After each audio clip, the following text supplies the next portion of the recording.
나타르입니다. 영국입니다. 고생하셨습니다. 플로리다입니다. 원입니다. 안동입니다. 광주입니다.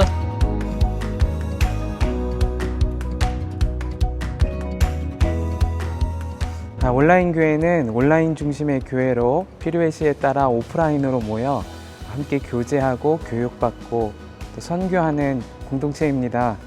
우리 선한목자 온라인 교회에서 가을 부흥회를 시작합니다. 2025 온라인 교회 가을 부흥회 성도 여러분을 초대합니다. Let's go.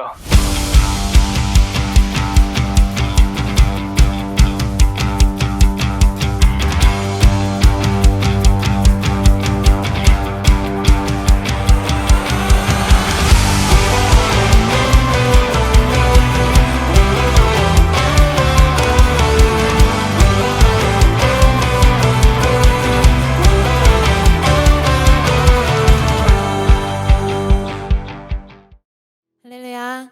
은혜를 사모하며 온라인 교회 가을 부흥에 나오신 모든 분들을 주님의 이름으로 환영하고 또 축복합니다. 오늘 드리는 찬양과 예배를 통해서 주님께서는 우리의 심령을 새롭게 하시고 또 이제 눈에 보이는 삶이 아니라 영원한 하나님의 나라를 바라보게 하실 줄로 믿습니다. 우리의 삶과 이 땅 가운데 하나님의 나라를 세워가실 주님을 기대하시는 분들은 우리 주님께 모두 영광의 박수 올려드리시며 함께 찬양하시겠습니다.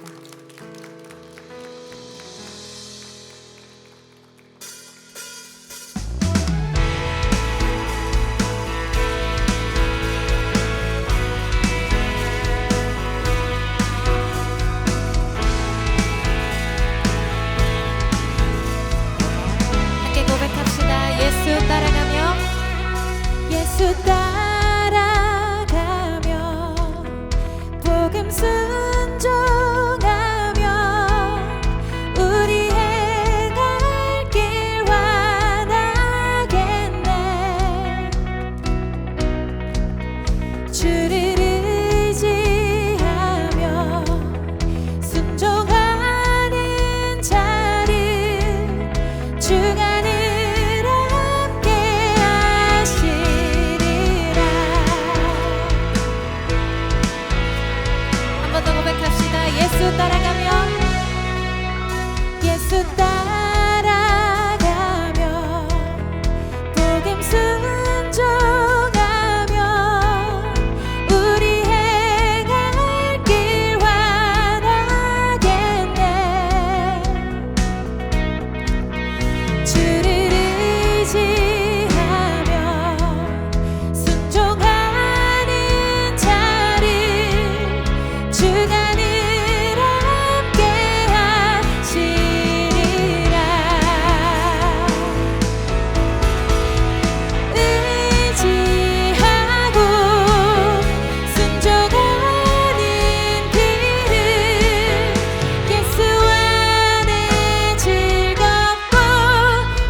주님께서 우리를 빛으로 부르신 줄 믿습니다. 우리 함께 고백하며 나아갑시다. 빛의 사자들이여, 빛의 사자들이여, 어서 가서 어둠을 물리치고 주의 진리 모르는 백성에게 복음의 빛 비춰라. 빛의 사자들이여, 복음의 빛 비춰라. 죄로 어두운 밤 밝게 비춰라. 빛의 사자들이여. 우리 처음부터 고백합시다. 빛의 사자들이여, 빛의 사자들이여, 어서 가서 어둠을 물리치고 주의 진리 모르는 백성에게 복음의 빛. 선한 역사 위하여, 선한 역사 위하여 힘을 내라. 주 함께 하시겠네. 주의 크신 사랑을 전파하며 복음의 빛 비춰라. 빛의 사자들이여, 복음의 빛 비춰라. 죄로 어두운 밤 밝게 비춰라. 빛의 사자들이여.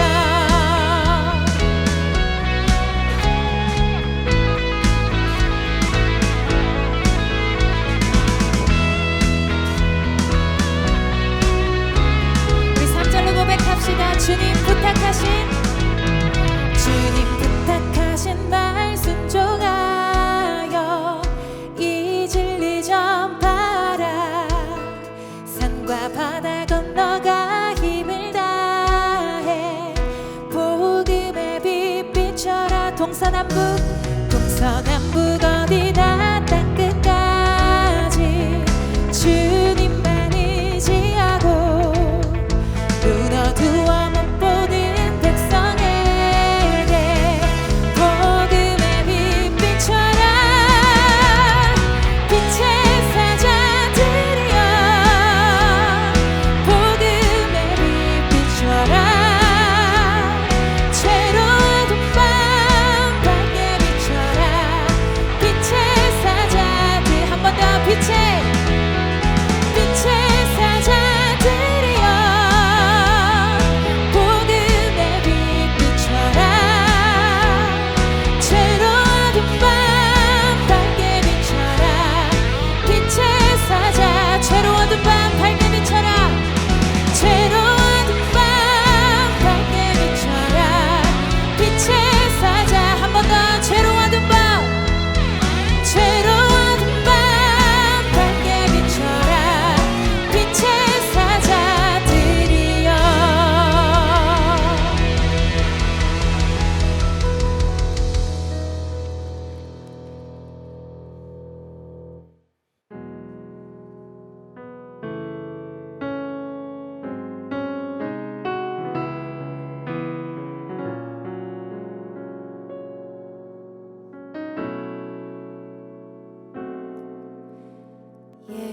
예수는 내 힘이요 나의 기쁨, 내 참 소망.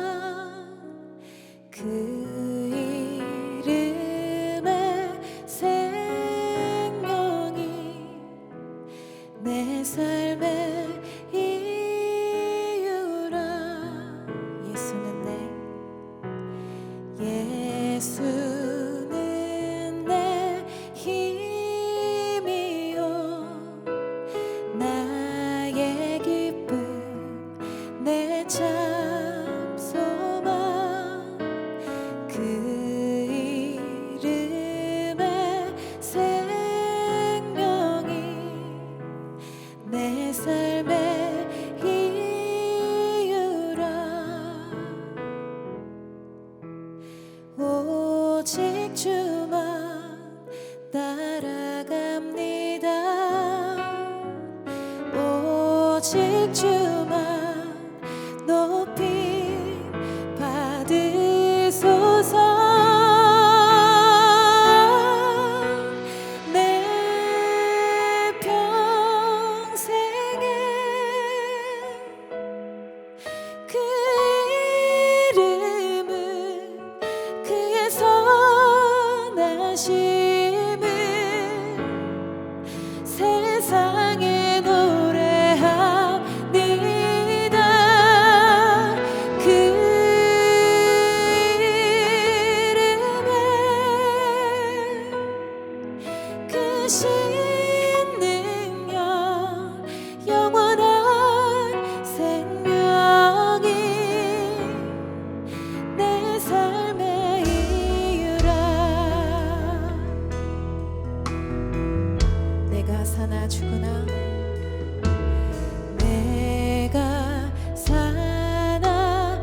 주만 따라갑니다.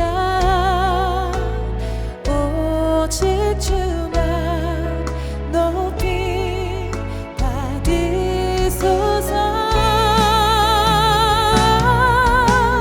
내 평생에 그 이름을 그의 선하심을 세상에 노래합니다. 그 이름에 그 신능력 영원한 생명이 내 삶의 이유라. 오직 주만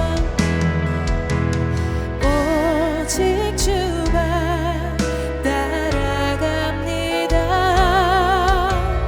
오직 주만 높이 받으소서.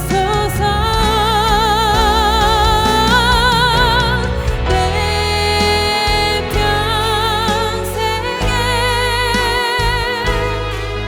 그 이름을 그의 선하심을 세상에 노래합니다. 그 이름에 그 신능력 영원한 생명이 내 삶의 이유라. 내 평생에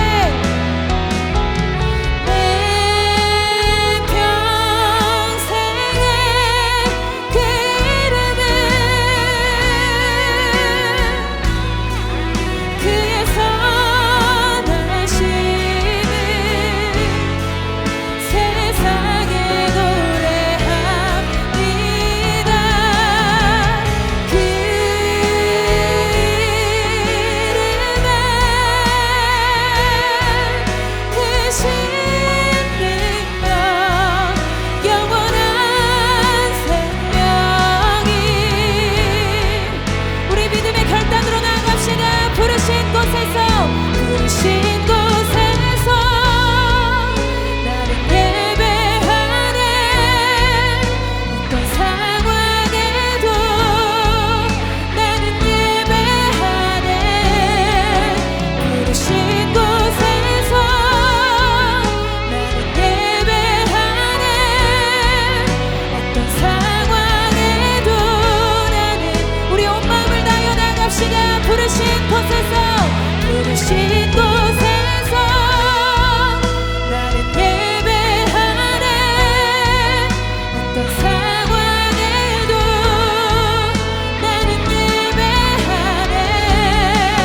부르신 곳에서 나는 예배하네.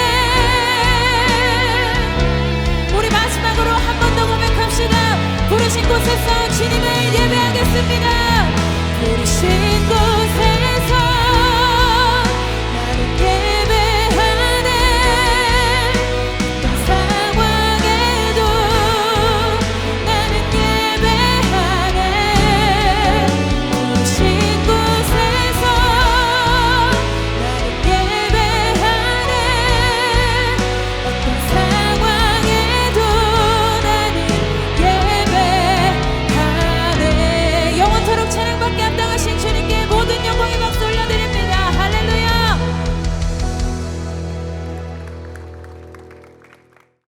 사랑의 하나님 아버지, 온라인 교회 2025년 가을 부흥회를 허락해 주셔서 감사드립니다. 양과 같이 제갈 길을 가고 있던 저희를 양무리 삼아 주시고 선한 목자 되어 주셔서 감사합니다. 신앙생활을 한다고 하면서도 머리로 믿는 데에 그치고 고난에 부딪히고 헤매이면서도 여전히 목이 곧았던 저희였음을 고백합니다. 그런 저희들을 온라인 교회를 통하여 양무리 삼아주시고 교회의 머리 되어주시고 그리스도의 몸으로 친히 삼아주셔서 말씀에 꿀을 먹여주시며 친히 가르쳐주시고 보살펴주시는 손길을 누리게 하심을 감사드립니다. 이번 부흥회를 통해 더욱 하나님의 나라에 눈을 뜨고 하나님의 나라가 이 땅에 임하고 하나님의 뜻이 하늘에서와 같이 이 땅에서도 이루어지기를 간절히 소망하고 갈망하는 저희들이 되기를 기도합니다. 무엇보다도 저희의 영이 깨어나 하나님과의 관계가 회복되기를 원합니다. 저희에게 하나님께로 돌이키는 회개의 영을 부어주시고 살아있는 하나님의 말씀으로 우리의 상한 마음과 깨어진 심령을 수술해 주시고 살리시는 생명의 영으로 우리를 회복하여 주시기를 간구합니다. 오직 예수 그리스도의 십자가의 사랑으로 하나님과 화목하게 되었으니 빚진 자의 심정으로 우리도 우리에게 잘못한 사람을 용서하게 되어 막혔던 관계의 담도 허물어지는 놀라운 은혜가 있기를 간구합니다. 온라인에서 만나지만 날마다 말씀으로 양식을 취하고 하나님의 섭리 안에 붙여주신 지체들과 한 몸을 이루어 하나 되게 하신 것을 힘써 지키며 길이요 진리요 생명이신 예수님을 더 알아가며 날마다 동행하는 기쁨을 누리게 하여 주시옵소서.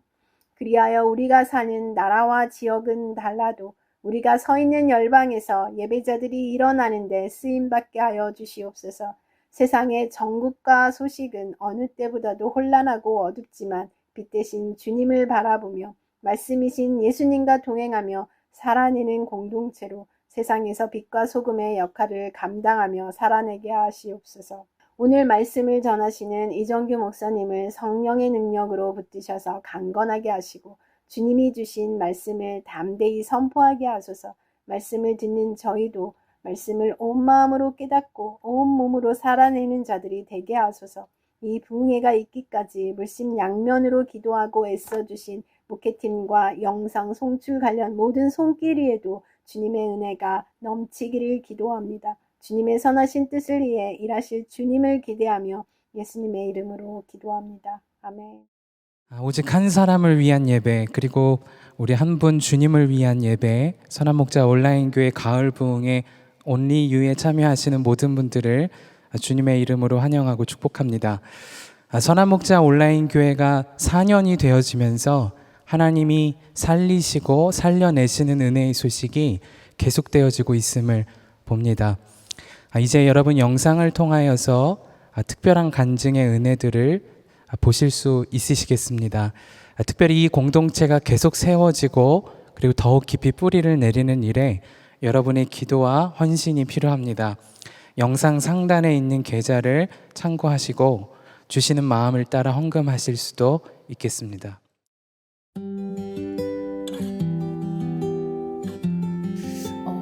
저는 이사 오면서 12년 동안 선한목자 교회에서 설교 말씀의 은혜로 믿음 생활하고 또 속장으로 잘 섬기다가 멀리 이사를 하게 되었어요. 이사 가면서 온라인 교회에 조금이나마 저의 몫이 있지 않을까, 해야 될 몫이 있지 않을까 싶어서 온라인 교회로 들어왔습니다.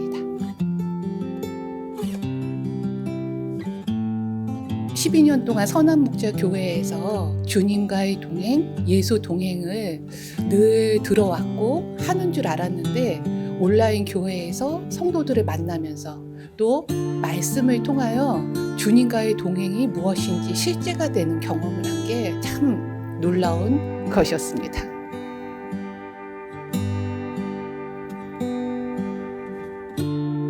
우선적으로 제가 온라인 교회에 와서 제일 은혜를 받고 기존과 다르다는 느낌은 그렇게 힘든 상황 가운데서 예수님을 갈망하고 예수님으로 살아나는 성도님들을 통해서 뭐가 다르구나, 예수님을 만나면 이렇게 살아갈 수 있는 분들이 계시는구나에 좀 남다른 점을 느꼈고요. 지역장이 속장을 살리고 속장이 성도들을 살리는 게 아니고 살아난 성도들이 속장을 살리고 일어나신 속장님들이 지역장을 살리는 거를 제가 참 많이 경험했어요. 거기에서 더 나아가서 성경 통독을 통하여 말씀으로 주님을 만나는 것이 무엇인지를 체험하게 되면서 이 온라인 교회에 큰 은혜를 받은 것 같습니다. 이제 오늘 우리에게 말씀을 전해 주실 목사님을 소개하겠습니다. 시광교회를 담임하고 계시고 특별히 한국교회 가운데 너무도 귀한 복음의 메시지를 능력 있게 전해주고 계신 목사님이십니다. 우리 이정규 목사님 나오실 때 보내주신 주님께 감사하고 그리고 목사님을 환영하는 마음으로 큰 박수로 모시도록 하겠습니다.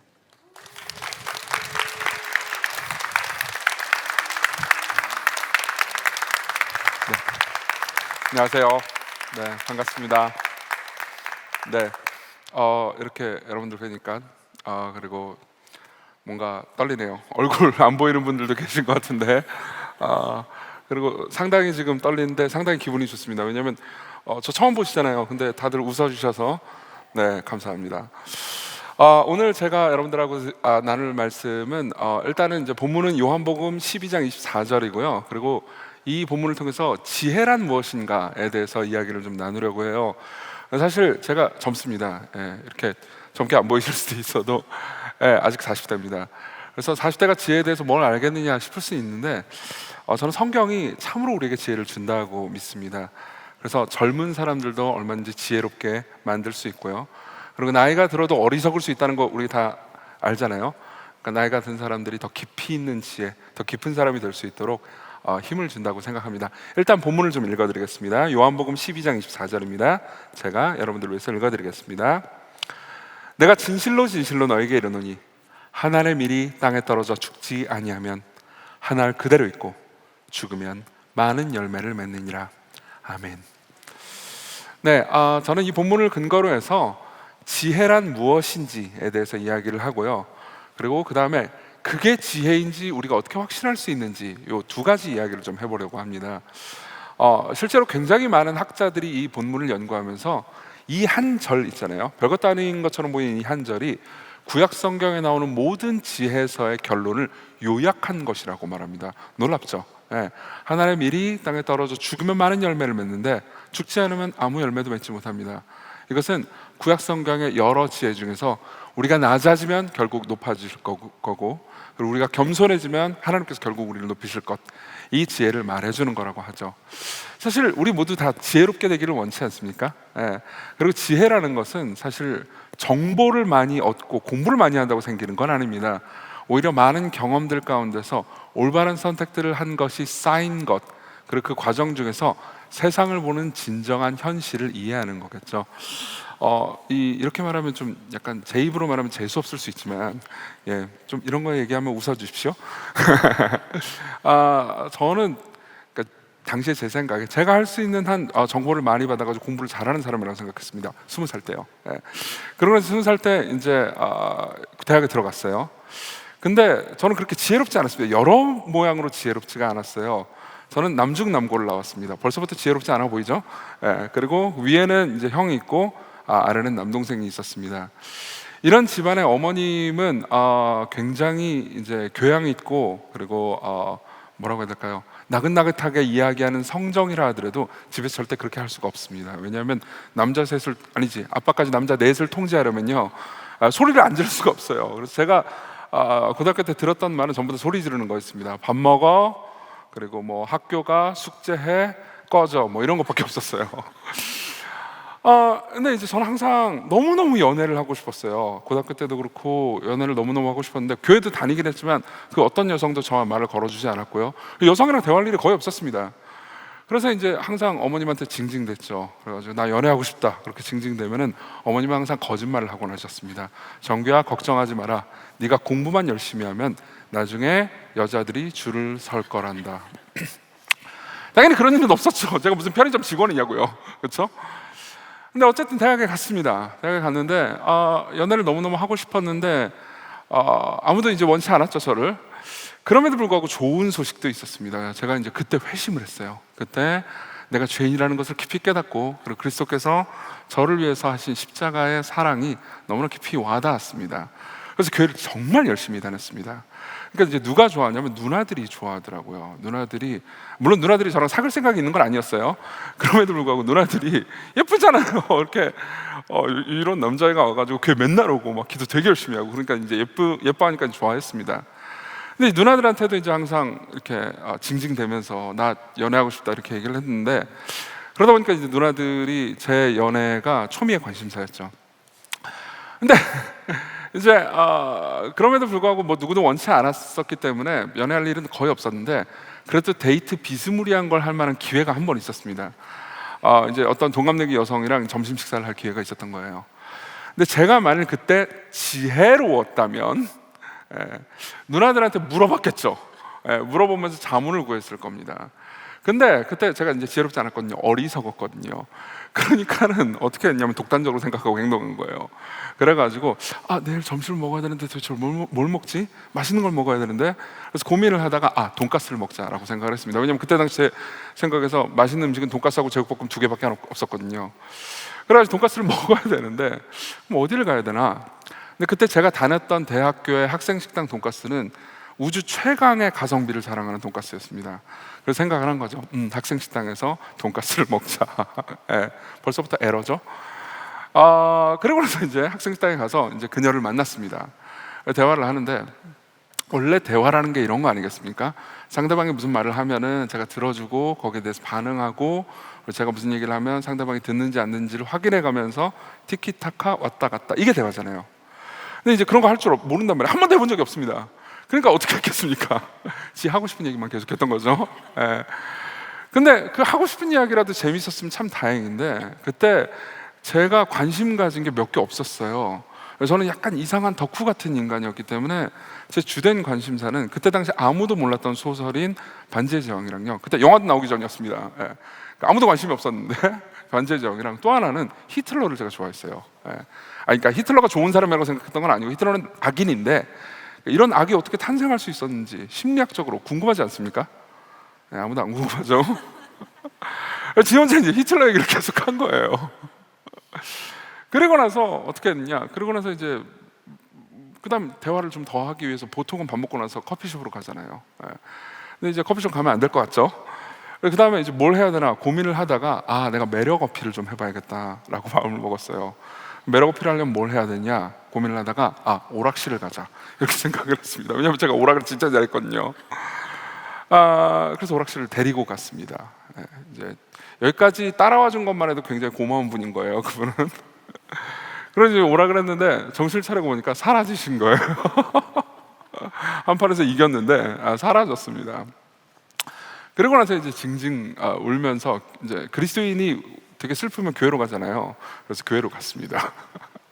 교회로 가면 이제 누나들이 있죠. 그리고 누나들이 이제 저를 보자마자 어떻게 된지를 물었습니다. 너 오늘 데이트했다며 어떻게 됐어? 물어보는 거예요. 그래서 제가 이제 사라졌다. 무슨 일인데 왜 사라진 건데? 그냥 뭐 히틀러 얘기하다가 오락실 가가지고 사라졌다. 그래서 이제 계속 물어보니까 이제 전부 다 어이없는 선택들만 한 거예요. 그러면은 이제 누나들 입장에서는 말도 안 되는 짓을 한 거니까 저한테 정규야 이제 여성을 만나가지고 데이트할 때는 돈가스 먹으면 안 돼, 학식 가지 마, 히틀러 얘기하지 마, 오락실 가지 마, 이런 얘기를 했을 거 아니에요. 근데 제가 그때 지식에 있어서도 일천했지만 지혜에 있어서는 더더욱 문제가 있었거든요. 그러니까는 항상 어떻게 생각했느냐, 왜 내가 그래야 되느냐를 질문했습니다. 왜? 그럼 한번 생각해 보세요. 여러분들이 그때 당시에 누나들이라고 잠깐만 감정이입을 생각해 보십시오. 그럼 여러분들은 그때 당시에 이정규한테, 20살짜리 이정규한테 그 모든 내용들에 대해서 이해할 수 있도록 설득시킬 수 있으십니까? 없죠. 그건 그 누나들이 지혜가 없어서가 아닙니다. 제가 지혜가 없어서죠. 자, 이 이야기를 처음에 서두에 꺼낸 건 이 이유 때문입니다. 우리는 삶에서요, 그러니까 지혜가 없다라는 것을 무언가 말로 정의하기가 쉽지는 않지만은 그런 상태가 있다라는 걸 압니다. 그리고 그 상태에 있어서 이 상태를 어떻게 고칠 수 있는지에 대해서는 딱 잡아내기가 어렵습니다.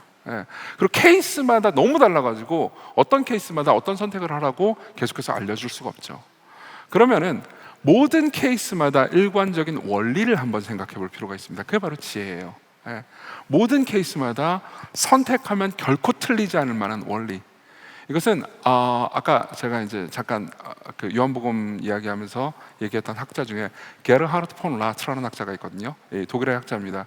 이 학자는 이걸 이런 식으로 표현했습니다. 지혜를요, 진정한 현실 감각이라고요. 예, 진정한 현실 감각이라고요. 조금 더 설명해 보겠습니다. 성경에서 하나님의 뜻대로 살지 않는 것, 죄를 짓는 것을 악이라고 말하기도 합니다. 근데 또 이것을 어리석음이라고 말하기도 합니다. 그러니까 한편으로 볼 때는 나쁜 건데 또 다른 한편으로 볼 때는 현실 감각이 떨어지는 거라는 거죠. 예를 한번 들어보겠습니다. 제가 어떤 아는 목사님, 이래서는 안 되지만 이제 막 두드려 패고 있었다고 합시다. 그러면 도덕적으로 악한 겁니다. 그리고 법적으로도 죄를 지은 거죠.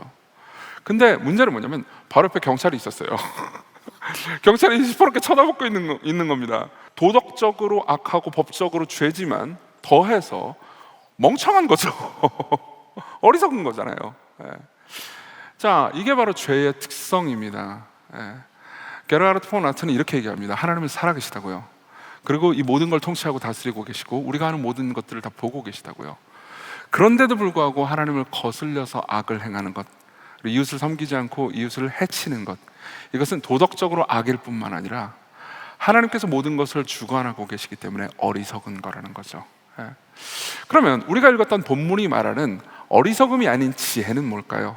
예, 다시 한번 본문을 읽으면요, 하늘의 밀이 땅에 떨어져 죽지 아니하면 하늘 그대로 있고 죽으면 많은 열매를 맺느니라.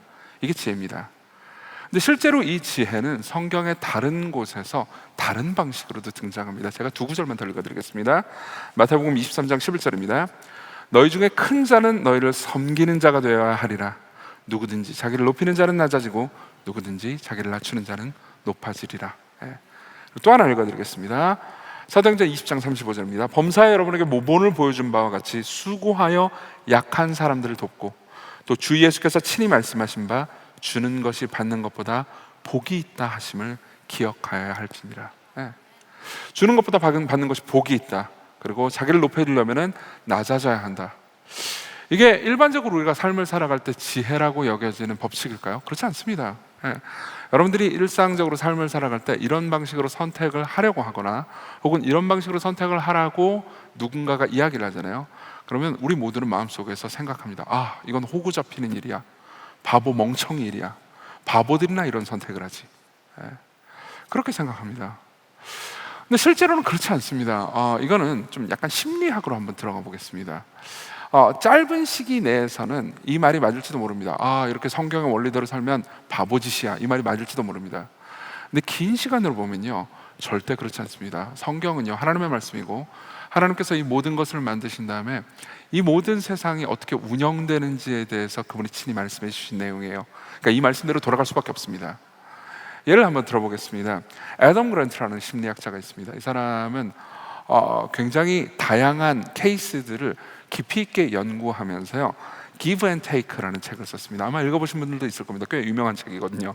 근데 이 Give and Take에 보면요, 모든 인간을 세 부류로 나눕니다. 한 부류는 giver입니다. 계속해서 주는 사람이에요. 한 부류는 taker입니다. 계속해서 뺏는 사람입니다. 삶을 살다 보면 그런 사람들이 있죠. 예. 원래 어떤 사람들은 성정상 잘 주고 자기가 희생하는 것을 그렇게 괴로워하지 않고 그리고 사람들을 잘 섬기는 걸 좋아하는 사람이 있고요. 어떤 사람들은요, 이제 하나도 손해 보려고 하지 않고 계속해서 뺏으려고 하는 사람들이 있습니다. 그리고 세 번째 부류는요, matcher라고 부릅니다. 그러니까 이제 항상 주는 만큼 받고 받는 만큼 주는 사람인 거죠. 예. 이런 사람들의 특징은 내가 무언가를 주는 것도 꼭 받으려고 하지만은 누가 나한테 해주잖아요. 그럼 그걸 못 갚으면 마음이 불편합니다. 그런 분들 계실 거예요. 잠도 못 자. 언젠가 갚아야 돼. 이런 생각이 드는 그런 사람들입니다. 그래서 애덤 그랜트는 이제 통계적으로 볼 때 이 매처가 인류의 가장 많은 부분을 차지한다고 말합니다. 예. 그러고 나서 이제 우리는 질문을 드릴 수 있습니다. 그러면 이 셋 중에서 누가 제일 성공하나요? 예, 이런 질문을 던질 수 있고요. 누가 제일 실패하나요? 이런 질문을 던질 수 있습니다. 결론은요, 굉장히 놀랍습니다. 어떤 학교의 성적이든 그리고 어떤 곳에 뭐 승진이나 아니면 돈을 얼마나 버는지에 대해서 연구를 해도요, 기버가 맨 밑을 차지합니다. 예상되는 거죠? 그렇죠? 항상 꼴찌는 기버입니다. 항상 돈을 못 버는 사람들은 기버입니다. 근데 재미있게도 제일 성공하는 사람, 가장 탁월한 학문적 성취를 거두는 사람도 기버라는 거죠. 예. 이거는 좀 인용문을 읽어드리겠습니다. 들어보십시오. 이러한 패턴은 어떤 직업군에서든 전반적으로 나타난다. 벨기에 의대생 중 학점이 낮은 학생들은 대개 기버 지수가 높았고, 이는 학점이 높은 학생들도 마찬가지였다. 전 과목에서 기버의 학점은 11% 더 높았다. 영업 현장에서도 결과는 같았다. 실적이 나쁜 영업사원들의 기버 지수는 실적이 평균인 영업사원들보다 25% 더 높았는데, 실적이 좋은 영업사원의 기버 지수도 평균보다 높은 것은 마찬가지였다. 최고의 영업사원은 기버로 그들은 테이커와 매처보다 연간 50% 더 높은 실적을 올렸다. 다시 말해, 기버는 성공 사다리의 꼭대기와 밑바닥을 모두 점령한다. 왜 이런 일이 일어나는 걸까? 신기하지 않습니까? 계속해서 읽어보니까는 매처 때문이라는 것을 알게 됐어요. 무슨 말이냐면요, 기버는 처음에 계속 나눠줍니다. 나눠주면 자기가 없으니까 계속해서 잃거나 손해를 보거나 하겠죠. 그렇죠? 그래가지고 밑바닥으로 출발합니다. 테이커는 어떻죠? 계속해서 뺐습니다. 그러니까 이제 잠깐 사다리를 막 올라가는 것처럼 보입니다. 근데 세상의 절대 다수는 매처죠. 그렇죠? 매처는 테이커한테 뺏긴 경험이 있어요. 그럼 어떻게 할까요? 뺏겼으니까 다시 뺏으려고 합니다. 그리고 기버한테 받은 경험이 있습니다. 받으면 어떻게 된다고 그랬죠? 잠을 못 자요. 그러면 이제 잠을 못 자가지고 그러다가 결국은 돌려줍니다. 자, 그러면 이 모든 것들을 시간이 지나고 어떻게 정리되는지 한번 생각해 보십시오. 시간이 지나고 나면요, 기버들은 이제 정신을 차린 매처들에 의해서, 매처들이 제일 많다고 그랬잖아요. 받기 시작합니다. 그리고 테이커는 계속해서 뺏기기 시작합니다. 그리고 결론은 기버들이 제일 꼭대기에 올라가게 된다는 거죠. 사실 이건 심리학적 분석에 불과합니다. 근데 심리학적 분석을 통해서도 알 수 있는 것은 성경이 말하는 하나님의 말씀이 원리적으로는 대강 잘 구현되고 있다는 겁니다. 그렇기 때문에 우리는 이 말씀이 실제로도 우리의 삶에서 꼭 적용될 거라는 것을 의심할 필요는 없습니다. 근데 여러분들이 이런 질문을 떠올릴 수도 있습니다. 그러니까 애덤 그랜트가 성경입니까? 아니, 성경의 내용하고는 다르지 않습니까? 이런 질문도 떠오를 수 있습니다. 네, 맞습니다. 실제로 이 애덤 그랜트의 책을 보잖아요. 그러면 성경이 궁극적으로 말하는 것보다는 한 발 물러섭니다. 제가 일부를 인용해 드리겠습니다. 성공한 기버들은 테이커를 만나면 매처처럼 행동한다. 여러 연구가 보여주듯 신뢰를 쌓기는 어려워도 무너뜨리기는 쉬우므로 처음에는 기버로 시작하는 것이 현명하다. 그렇지만 상대가 테이커라는 것이 분명해지면 기버는 행동 양식을 매처의 전략으로 바꿔야 한다. 무슨 말입니까? 뭐 대체로는 매처니까 그냥 잘 주세요. 만일 테이커를 만나잖아요? 그러면 당신은 물러서야 됩니다. 그 사람한테 주지 마세요. 이게 세상의 원리죠. 그렇지만 예수님의 말씀을 한번 생각해 보십시오. 그분은 원수를 사랑하라고 하십니다. 그리고 너희를 박해하는 자를 위해서 기도하라고 하십니다. 바꿔서 표현해보자면요, 예수님의 말씀에 이르지 못했습니다. 애덤 그랜트는요. 애덤 그랜트는 여전히 계산하라고 하죠. 근데 성경은요, 아주 급진적으로 손해를 보라고 말합니다. 급진적으로 망하라고 말합니다. 그리고 그게 진정한 현실이라고 말합니다. 그리고 그것만이 지혜라고 말하는 거죠. 이게 실제로 그렇게 이루어질까요? 우리는 성경을 통해서 그 신뢰를 계속해서 발견할 수 있습니다. 예를 한번 들어보죠. 요셉의 인생을 생각해 보십시오. 여기 계신 분들 대다수가 요셉의 이야기를 아실 겁니다. 요셉 어땠죠? 계속해서 뺏기는 삶을 살았습니다. 물론 아주 어렸을 때는 그도 좀 교만한 게 있었습니다. 해와 달과 11별이 자기한테 절하는 꿈을 꿨으면 꿨지 왜 그걸 형들한테 굳이 얘기해가지고 형들의 노여움을 삽니까? 안 그래도 형들 입장에서는 아버지 야곱이 자꾸 편애해가지고 화가 났는데요. 그렇지만 어쨌든 그 일 때문에 죽음까지 내몰 정도로 나쁜 짓은 아니었잖아요. 그죠?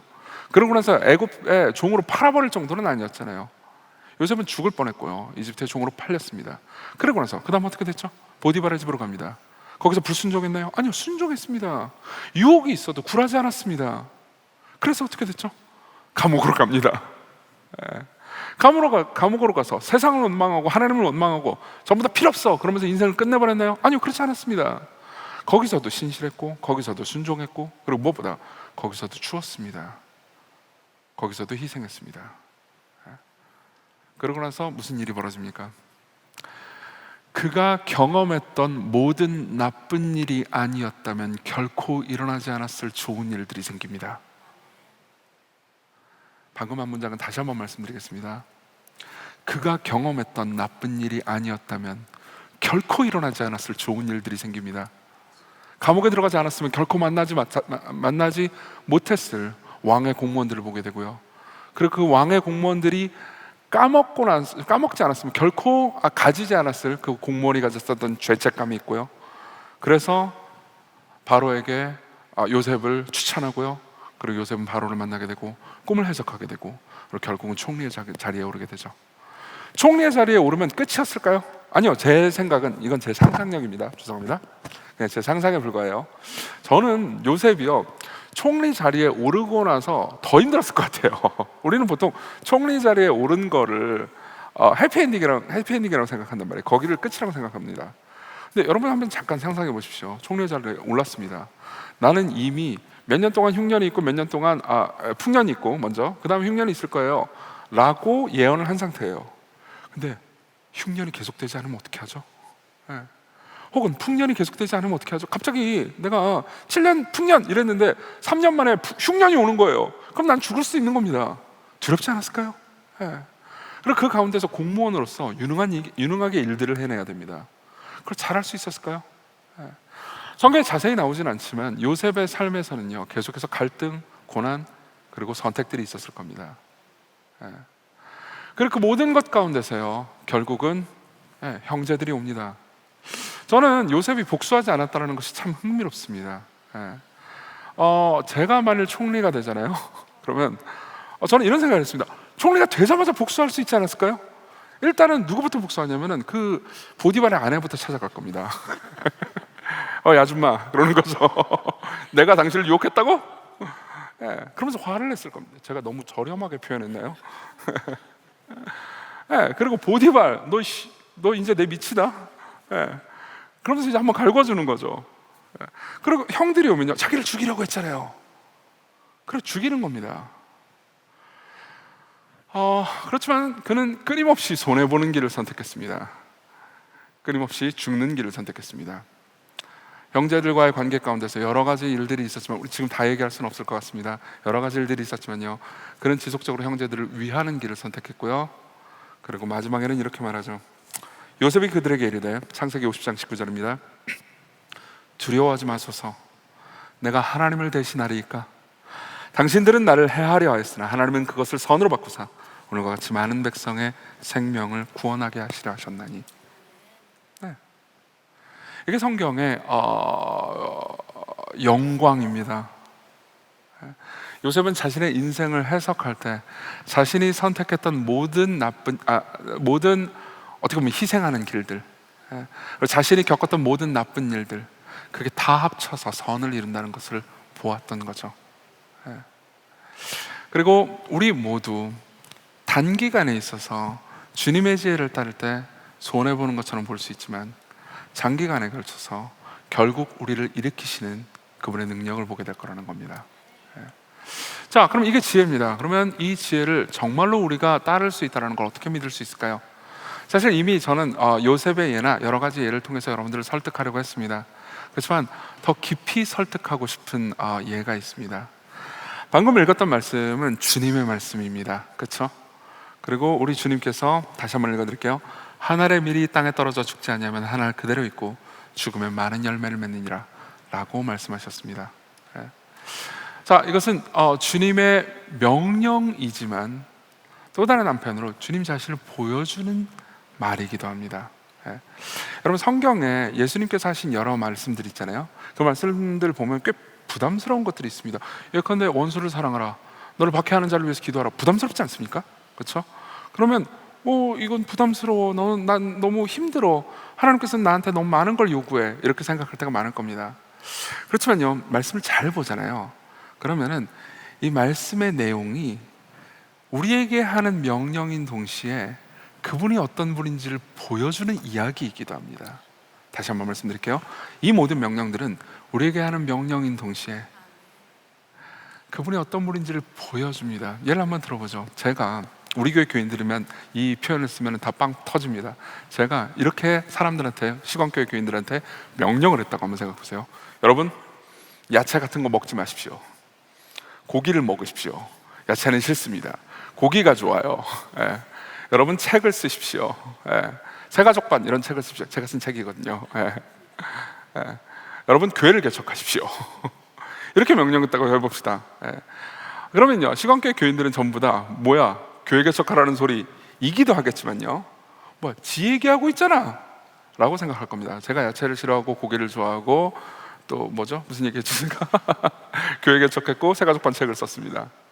무슨 말이냐면요, 어떤 명령들은 그 명령하는 존재를 드러내줍니다. 자, 원수를 사랑하며 너를 박해하는 자를 위해 기도하라. 하늘의 밀이 땅에 떨어져 죽지 않냐면 열매를 맺을 수 없지만 떨어져 죽으면 많은 열매를 맺느니라. 이 명령을 보면서 어떻게 이 명령을 한 분을 생각하지 않을 수 있습니까? 십자가에 달려 죽으시면서요, 원수들이 계속해서 그분을 향해서 침을 뱉고 조롱하고 욕을 하는데도 불구하고 아버지 저들을 용서해 주십시오, 지금 저들은 자기가 뭘 하고 있는지 모릅니다 라고 기도하는 분을 어떻게 생각을 안 할 수 있습니까? 그랬어요. 그분이 그토록 철저히 멸망당하시고 그토록 버림받으시고 그토록 고통당하시고 나서 그분의 삶이 완전히 멸망했나요? 아니요, 그렇지 않습니다. 그렇지 않습니다. 여기서 잠깐 여러분 상상을 하나 했으면 좋겠습니다. 제가 마케팅 전문가를 한 명 불렀다고 한번 상상을 해보세요. 네. 그러면서 마케팅 전문가한테, 홍보 전문가한테 이런 요구를 하는 겁니다. 말도 안 되는 요구긴 하지만 상상이니까 들어주세요. 저는 2000년 후에도 모든 인류가 제 이름을 알 만큼 유명해지고 싶습니다. 네. 저는 2000년 후에도요, 인류의 3분의 1은 저를 삶의 중심으로 놓을 정도로 유명해지고 싶습니다. 네. 그렇게 나를 홍보해 주세요. 그렇게 나를 마케팅해 주세요. 그렇게 얘기하면 홍보 전문가가 뭐라고 말할까요? 홍보 전문가, 물론 말도 안 되는 일이죠. 근데 홍보 전문가가 그래요, 그럼 당신이 태어나고 나고 자란 그곳에서 거의 그곳에서만 사셔야 됩니다. 그리고 그곳에서 약자들을 돕고 가난한 사람들, 소외된 사람들 사랑하고 말씀을 전해주면서 살다가 당시의 종교 권력 혹은 정치 권력과 대립각을 세우면서 살다가 끌려가가지고 끔찍하게 고문당하고 죽으면 됩니다. 이게 제 처방입니다. 당신은 홍보에 있어서 2000년 후에도 유명해질 거예요. 그렇게 말할까요? 아니요. 그 어떤 홍보 전문가나 마케팅 전문가도 그렇게 말하지 않을 겁니다. 오히려 이렇게 말하겠죠. 유명한 사람들을 소개시켜 줄게요. TV에 나오게 해주겠습니다. 네. 정치인들을 만나세요. 높아지십시오. 그렇게 말할 겁니다. 그렇지만 우리 구주를 생각해 보십시오. 그분은 아주 오랜 기간 동안 나사렛 깡촌에서 사셨습니다. 그건 아주 오랜 기간 동안 나사렛에서 평범한 몫으로 사시면서요, 가난한 자들을 돌보시고 그들에게 말씀을 전하시고 그들과 함께 삶을 사셨습니다. 그리고 당시에 종교 권력과 정치 권력과 대립각을 세우면서요, 올바르지 않은 것은 지적하셨습니다. 그리고 결국 끌려가셨습니다. 배신당하셨고요, 그리고 죽으셨죠. 그리고 그게 끝이었나요? 아니요, 그분은 다시 살아나셨습니다. 이게 하나님의 지혜입니다. 이게 바로 하나님의 지혜입니다.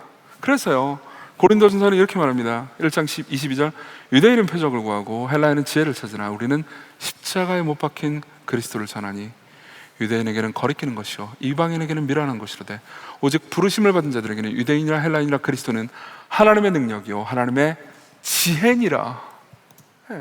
예수 그리스도를 보십시오. 그분의 죽음과 부활을 생각해 보십시오. 우리가 그리스도인이라면요, 우리의 운명도 그분의 운명과 똑같을 겁니다. 우리가 그분을 따라 선택할 때 하나님께서는요, 그분의 운명과 결과를 우리에게 주실 겁니다. 이게 진정한 현실 감각이죠. 반주해 주실래요? 같이 찬양 한 곡 불렀으면 좋겠는데요, 우리 예수님 이야기를 생각하면서 이 찬양을 불렀으면 좋겠거든요. 제가 예를 하나 들고 잠깐 설명한 다음에 찬양을 불렀으면 좋겠습니다. 여러분, 성탄절 되면 무슨 노래 많이 생각나세요? 네, 기쁘다고 주오셨네도 생각나고 뭐 이것저것 많이 생각나실 거예요. 제가 항상 성탄절이 될 때 생각하는 노래가 있습니다. 뭐냐면은 울면 안 돼요. 울면 안 돼, 울면 안 돼, 울면 안 돼. 산타 할아버지는 우는 아이에게 선물을 안 주신대. 산타 할아버지는 알고 계신데 누가 착한지 나쁜지 오늘 밤에 다녀가신대. 이 노래를 제가 왜 생각하냐면요, 일단은 이 산타가 되게 독특하고 이상한 짜가 신이기 때문입니다. 네. 그렇죠. 누가 착한 애인지 나쁜 애인지 다 안 되잖아요. 전지하죠. 예. 그리고 오늘 밤에 다녀간 됩니다. 오늘 밤에 어떻게 다녀가요? 무소부재하죠. 예. 하지만 산타와 우리가 믿는 진짜 하나님이 결정적으로 다른 점이 하나 있습니다. 산타는 우는 아이에게는 결코 선물을 주지 않을 겁니다. 그렇지만 예수 그리스도를 생각해 보십시오. 그분은 이 땅에 오셨을 때 거의 몸을 가누지 못할 정도로 통곡하며 우셨습니다. 겟세마네에서요. 왜죠? 나쁜 아이들에게 선물을 주시려고요. 저와 여러분들 같은 죄인들을 긍휼히 여기셔서 그들을 품에 안으시기 위해서 그분은 지혜를 선택하셨습니다. 그분은 낮아지셨고 썩어지셨고 버림받으셨습니다. 그리고 그게 그분의 삶일 뿐만 아니라 우리의 삶이라고 선포하십니다. 같이 찬양 가사가 여러분들 볼 수 있을지 모르겠는데요, 불렀으면 좋겠습니다. 화려하지 않아도 정결하게 사는 삶, 가진 것이 적어도 감사하며 사는 삶.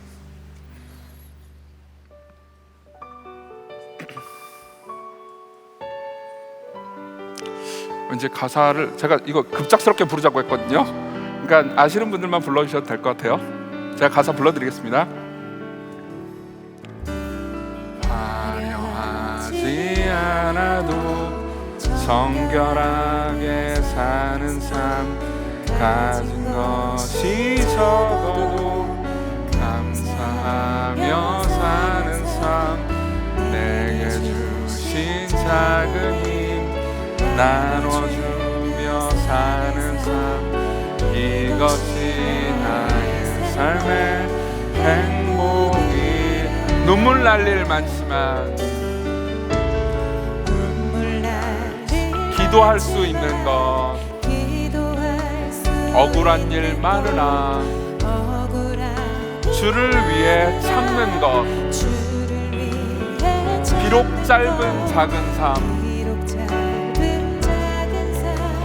주 뜻대로 이것이 나의 삶의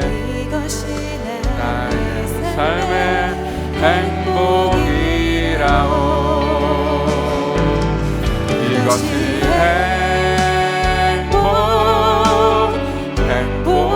행복이라오. 세상은 알 수 없는 하나님 선물, 이것이 행복이라오. 하나님의 자녀로 살아가는 것, 이것이 행복이라오. 우리 잠깐 기도했으면 좋겠습니다. 기도할 때 당연히 지금 성도님들 모두가 처한 현실에서 낮아지기를, 손해보기를, 희생하기를 선택하라고 하는 것이 가혹하게 느껴질 수 있습니다. 그리고 여전히 어리석고 호구 잡히는 것처럼 느껴질 수 있습니다. 그래서 그때 잠시 우리를 위해서 제가 이런 표현을 써도 될지 모르겠는데요, 기꺼이 호구가 되신 우리 구주 예수 그리스도를 바라봅시다. 그분이 우리를 위해서 어떤 희생을 치렀는지 생각해 봤으면 좋겠습니다. 우리를 위해서 모든 것을 내어주신 주님, 우리가 당신 따라서 행복한 사람이 되게 하소서, 당신을 따라서 승리하는 사람이 되게 하소서. 우리 같이 간절히 기도하겠습니다. 자비로우신 아버지, 우리를 붙들어 주시고 우리에게 하나님 정말 말씀해 주시기를 원합니다. 우리에게 진정한 행복, 진정한 능력, 진정한 승리를 가르쳐 주십시오. 잠깐 실패하는 것처럼 보이지만 당신을 따라 살아가는 것이 진정한 성공이며, 잠깐 패배하는 것처럼 보이지만 당신을 따라 살아가는 것이 진정한 승리이며, 잠깐 잃는 것처럼 보이지만 당신을 따라가서 살아가는 것이 모든 것을 얻는 길이라는 것을 우리가 배우게 해주십시오. 우리는 지혜가 없는 존재들입니다. 우리는 삶에서 너무 어리석습니다. 그리고 우리가 지혜라고 내놓는 것이 보통은 사실 하나님의 관점에서 어리석은 것들일 뿐입니다. 우리의 진정한 지혜 예수 그리스도시여, 예수 그리스도의 상권, 예수 그리스도께서 우리를 위해서 행하신 모든 일이 우리 가운데 위로와 확신과 능력이 되기를 간절히 소원합니다. 당신을 영화롭게 하시고 또한 높이신 아버지의 계획, 아버지의 크신 사랑, 아버지의 영광이 우리 가운데 있게 되기를 원합니다. 하나님 없이 우리 삶 아무것도 아니고 하나님이 없이 우리 삶 정말 너무나 연약합니다. 주여 우리를 붙들어 주십시오. 제가 잠깐 기도하겠습니다. 자비로우신 하나님, 아버지의 지혜가 마땅히 우리의 지혜가 되게 하소서. 세상의 지혜에 눈길을 두는 것이 아니고 세상에 볼 때 어리석게 보이더라도 진정한 지혜이신 예수 그리스도를 따라서 지혜로운 삶을 살게 하소서. 특별히 삶의 고통과 어려움, 고난을 겪는 분들을 위해서 기도합니다. 그들이 지혜의 길을 선택할 때 그들이 잃지 않도록 하나님 붙들어 주십시오. 그리고 때로는 고통이 있을지라도 고통 가운데 함께 계신 예수님이 우리를 위한다는 것을 잊지 않게 해주옵소서. 예수님 이름으로 기도했습니다. 네, 축도하겠습니다. 주 예수 그리스도의 은혜와 하나님의 사랑과 성령의 교통하심이 오늘 하나님의 지혜를 듣고 지혜를 선택하는 선한목자교회 온라인 교구 모든 성도들 머리에 영원토록 함께 있을지어다. 아멘.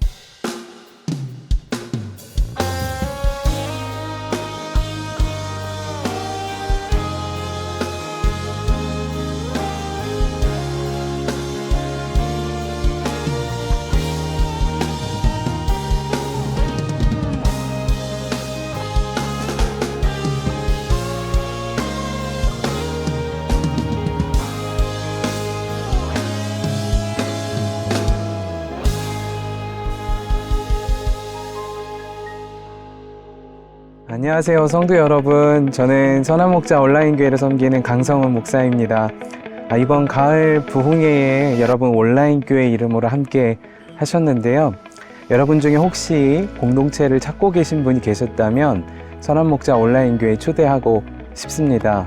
언제 어디서나 온 마음 다해 예배하고 교제하고 또 선교하고 그리고 온라인 세상뿐 아니라 살아가는 나라와 도시에 하나님의 나라를 세우기를 원하시는 분이 계시다면 우리 선한목자 온라인교회 함께 하실 수가 있습니다.